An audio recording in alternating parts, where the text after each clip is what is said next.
హైదరాబాద్ జూబ్లీహిల్స్ ఉప ఎన్నిక ప్రచార బరిలో ప్రధాన పార్టీలు దూసుకు వెళ్తున్నాయి. అధికార కాంగ్రెస్ పక్షం అభివృద్ది సంక్షేమాన్ని ఓట్లుగా మలచే ప్రయత్నం చేస్తుండగా హామీల అమలులో హస్తం పార్టీ విఫలమైందంటూ బీఆర్ఎస్ బీజేపీ నేతలు జనంలోకి వెళుతున్నారు.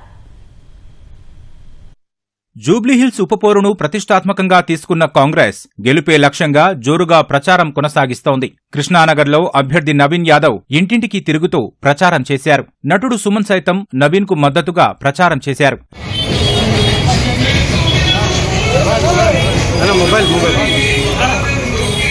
రెహమత్ నగర్లో గల్లీ గల్లీ తిరిగిన మంత్రి పొంగులేటి శ్రీనివాసరెడ్డి సీఎం చొరవతో జూబ్లీహిల్స్ అభివృద్ధి జరుగుతోందన్నారు.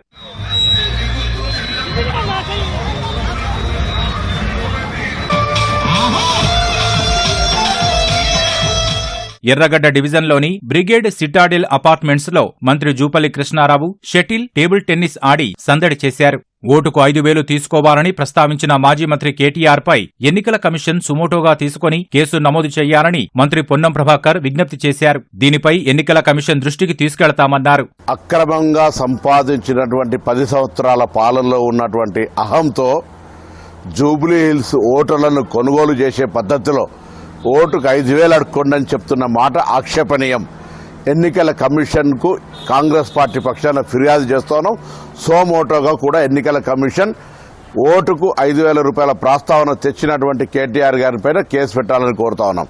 కాంగ్రెస్ పార్టీ అభ్యర్థి అత్యధిక మెజార్టీతో ఈ నియోజకవర్గ ప్రజలు దీవించనున్నారు. దీనికి ఉదాహరణ ఒక్కటే, ఈ గడిచిన 20 నెలలలో ఏవైతే సంక్షేమ కార్యక్రమాలు, అది పేదవాళ్లకి సన్నబియ్యం కార్యక్రమం కానీ, సుమారు 14 లక్షల రేషన్ కార్డులతో పాటు అదనంగా పాత రేషన్ కార్డులో కొత్త వాళ్ల పేర్లు చేర్చడంతో పాటు ఆడబిడ్డలకు ఉచిత బస్సు సౌకర్యంతో పాటు 4.5 లక్షల ఇందిరమ్మ ఇళ్లు పట్టణ ప్రాంతాలతో పాటు గ్రామీణ ప్రాంతాలు కూడా కట్టే కార్యక్రమాన్ని యుద్ధ ప్రాతిపదిక మీద చేపడుతున్నాం. అర్హులైన వాళ్ళకి ఇళ్ల స్థలాలతో పాటు ఇళ్లిచ్చే కార్యక్రమం కూడా ఈ ప్రభుత్వం చేసే కార్యక్రమానికి శ్రీకారం చుట్టారు. సిట్టింగ్ స్థానాన్ని తిరిగి సొంతం చేసుకోవాలనే లక్ష్యంతో బీఆర్ఎస్ ప్రచారంలో దూసుకెడుతోంది. తెలుగుదేశం పార్టీ నాయకుడు శ్రీనివాస్ సహా ఇతర నేతలను బీఆర్ఎస్ లోకి ఆహ్వానించిన బీఆర్ఎస్ కార్యనిర్వాహక అధ్యక్షుడు కేటీఆర్ సీఎం రేవంత్ రెడ్డి ఓటర్లను బెదిరిస్తున్నారని మండిపడ్డారు. ఉద్యోగులు, విశ్రాంత ఉద్యోగుల సమస్యలు పరిష్కరించకుండా ఇబ్బంది పెడుతున్న కాంగ్రెస్ ను జూబ్లీహిల్స్ లో ఓడించాలని బీఆర్ఎస్ కు చెందిన ఉద్యోగ సంఘాల మాజీ నేతలు పిలుపునిచ్చారు. ఉద్యోగులు, పెన్షనర్ల సమస్యలపై రూపొందించిన కరపత్రాన్ని తెలంగాణ భవన్లో విడుదల చేశారు. కాంగ్రెస్ ఇచ్చిన హామీలు నెరవేరాలంటే ప్రశ్నించే బీఆర్ఎస్ పార్టీకి ఓటు వేయాలని లండన్లోని ఎన్ఆర్ఐ బీఆర్ఎస్ నేతలు కోరారు. కంటోన్మెంట్లో 4,000 కోట్లతో అభివృద్ధి పనులు జరిగినట్లు, బీఆర్ఎస్ హయాంలో రేషన్ కార్డులు ఇవ్వలేదని నిరూపిస్తే తాను పదవికి రాజీనామా చేస్తానని మాజీ మంత్రి తలసాని శ్రీనివాస్ యాదవ్ సవాల్ చేశారు. కంటోన్మెంట్లనంట బై ఎలక్షన్లో గెలిస్తే 4,000 కోట్ల రూపాయలు ఖర్చు పెట్టిందంట కంటోన్మెంట్ కాన్స్టిట్యున్సీ. నేను ఉండేది కూడా అక్కడనే.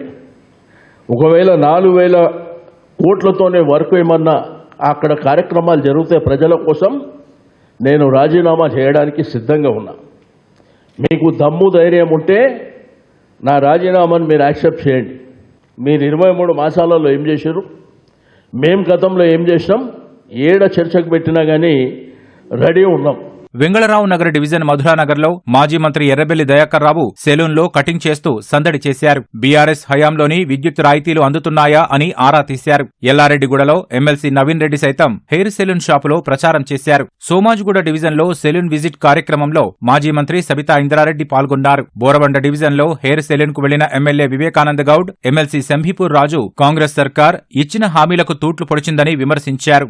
బీజేపీ కాంగ్రెస్ బీఆర్ఎస్ లపై విమర్శలు చేస్తూ విస్తృతంగా ప్రచారం నిర్వహిస్తోంది. రెహమత్ నగర్ లో కేంద్ర మంత్రి కిషన్ రెడ్డి ఇంటింటి ప్రచారంలో పాల్గొన్నారు. జూబ్లీహిల్స్ లో కాంగ్రెస్, బీఆర్ఎస్ కలిసే లోపాయికారి ఒప్పందం కుదుర్చుకున్నాయని ఆరోపించారు. జూబ్లీహిల్స్ లో బీజేపీని గెలిపిస్తే తాగునీరు, రోడ్లు, డ్రైనేజీ సమస్యలు పరిష్కరిస్తామని హామీ ఇచ్చారు. కేసీఆర్ 10 సంవత్సరాల పాలనలో గాని, ఈరోజు 2 సంవత్సరాల కాంగ్రెస్ పాలనలో గాని జూబ్లీహిల్స్ అన్ని రకాలుగా వెనుకవేయబడింది. కనీసం జూబ్లీహిల్స్ లో మరి రోడ్లు లేవు. ఉన్న రోడ్లను కూడా గుంతలు పడ్డాయి. రోడ్ల మీద డ్రైనేజీ ఓవర్ఫ్లో అవుతుంది.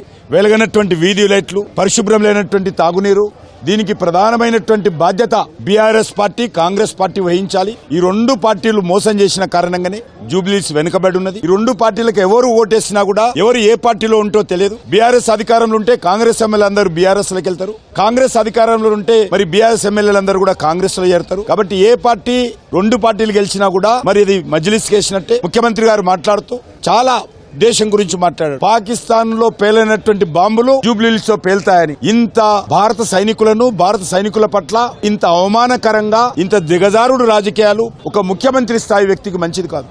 ఏదైతే కార్పొరేట్ బాంబు అని మాట్లాడావో, మీ యొక్క మజ్లిస్ పార్టీ, కాంగ్రెస్ పార్టీ మరి ఏ రకంగానైతే అపవిత్రమైనటువంటి పొత్తుతో రాజకీయాలు చేస్తా ఉన్నారో, మీ మీద మా యొక్క కార్పొరేట్ బాంబుల దాడి కొనసాగుతుంది.